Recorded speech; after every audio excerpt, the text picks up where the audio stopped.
Guys, economic times की एक खबर के अनुसार इंडिया का जो ग्रोथ प्रोजेक्शन है वो यूनाइटेड नेशंस ने रिवाइज कर दिया है और नए ग्रोथ प्रोजेक्शन के हिसाब से अब भारत 6.9% की ग्रोथ 2024 फाइनेंशियल ईयर में दिखाने जा रहा है, जबकि पुराना एस्टीमेट 6.2% का था। आज के इस छोटे से वीडियो में मैं आपको बताऊंगा कि एग्जैक्टली क्या पॉजिटिव चल रहा है भारत में, जिसके वजह से ये ग्रोथ प्रोजेक्शंस सबने रिवाइज एस्टीमेट के तहत बढ़ा दिए हैं। मैं तो बात सिर्फ यूनाइटेड नेशंस की कर रहा हूं, लेकिन बाकी एजेंसीज ने भी इसे रिवाइज किया है, इंक्लूडिंग आईएमएफ। नंबर एक, सबसे पहले तो भारत में पब्लिक इन्वेस्टमेंट बढ़ेगा ऐसा माना जा रहा है। पब्लिक इन्वेस्टमेंट का सिंपल मतलब होता है सरकारी इन्वेस्टमेंट। आप अपने आसपास देख सकते हैं, बनने वाले roads, hospitals, railway stations, airports, ये जितना भी इंफ्रास्ट्रक्चर होता है ये सब कुछ पब्लिक इन्वेस्टमेंट कहलाता है। तो भारत में सरकारी इन्वेस्टमेंट अर्थात पब्लिक इन्वेस्टमेंट बढ़ रहा है और आने वाले दिन में और बढ़ेगा। दूसरा है प्राइवेट इन्वेस्टमेंट। देखिए, पब्लिक इन्वेस्टमेंट जब भी देश में बढ़ता है तो प्राइवेट इन्वेस्टमेंट को कहीं ना कहीं एक पॉजिटिविटी मिलती है, उन्हें एक एनकरेजमेंट मिलता है।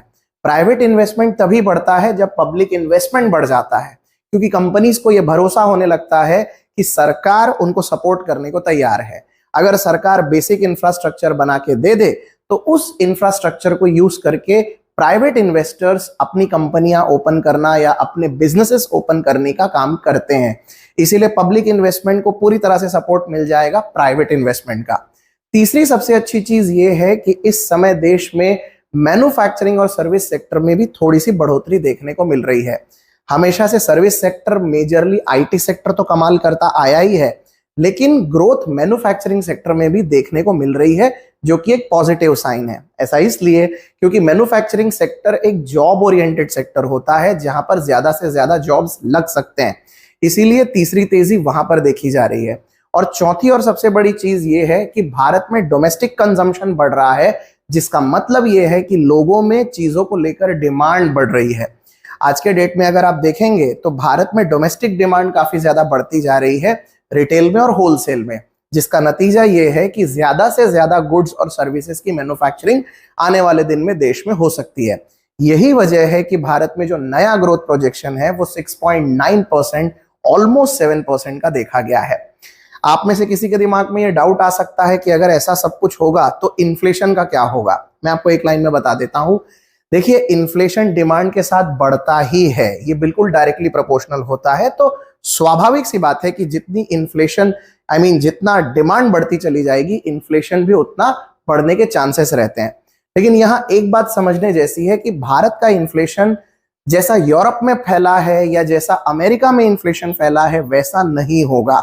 उसके पीछे एक बहुत सिंपल कारण है। अमेरिका और यूरोप के मार्केट में नोट्स बहुत ज्यादा प्रोड्यूस किए जा रहे हैं, यू मीन करेंसी ज्यादा प्रिंट की जा रही है। भारत में ऐसा नहीं है। भारत में जो डिमांड है ये लोगों की इनकम बढ़ने के वजह से या लोगों में डिमांड का बेसिकली एक पॉजिटिविटी देखी जा रही है, जिसके वजह से हो रहा है। तो ओवरऑल ग्रोथ अच्छी होने के वजह से ये इन्फ्लेशन हो रहा है। तब भी ये जो इन्फ्लेशन रहेगा ये रेंज में एक्सेप्टेबल रहेगा। अब ये रेंज में एक्सेप्टेबल रहेगा का क्या मतलब है? देखिए, हमारे देश में इन्फ्लेशन की एक रेंज तय कर दी गई है कि मिनिमम 2% हो सकता है और मैक्सिमम 6% हो सकता है, जबकि आइडियल इन्फ्लेशन 4% का दिखाया गया है। मिनिमम रेंज को LTL यानी लोअर टॉलरेंस लिमिट और 6% अपर टॉलरेंस लिमिट UTL ऐसा डिफाइन किया गया है। तो माना जा रहा है कि इसी रेंज के बीच में इन्फ्लेशन मेंटेन रहेगा। लेकिन इन सब चीजों के साथ एक बात और तय है, वो है भारतीय इकोनॉमी में इस समय इस ग्रोथ के साथ आने वाले चैलेंजेस। कुछ एक्सपर्ट्स का माने तो भारत में चैलेंजेस भी उतने ही ज्यादा हैं। चैलेंज नंबर 1, भारत में ये जितनी भी ग्रोथ होगी उसका सीधा सीधा जॉब मार्केट पे पॉजिटिव असर पड़ेगा या नहीं, ये अपने आप में एक बहुत बड़ा सवाल है। क्योंकि भारत इस समय ऑलमोस्ट 100 करोड़ ऐसे वर्किंग एज पॉपुलेशन वाली कंट्री है जिनको जॉब्स की जरूरत है या फिर जो जॉब कर सकते हैं। ऐसे हालात में भारत के लिए एक बहुत बड़ा सवाल ये है कि ये जो ग्रोथ भारत में दिख रही है उसका सीधा सीधा इंपैक्ट यूथ और एम्प्लॉयमेंट पे होगा या नहीं होगा, या उन पे कोई पॉजिटिव असर पड़ेगा या नहीं पड़ेगा। दूसरी सबसे बड़ी चीज ये है कि भारत में होती हुई के शेप रिकवरी। के शेप रिकवरी का सिंपल मतलब होता है गाइस कि अमीर और अमीर होता जा रहा है, गरीब गरीब होता जा रहा है।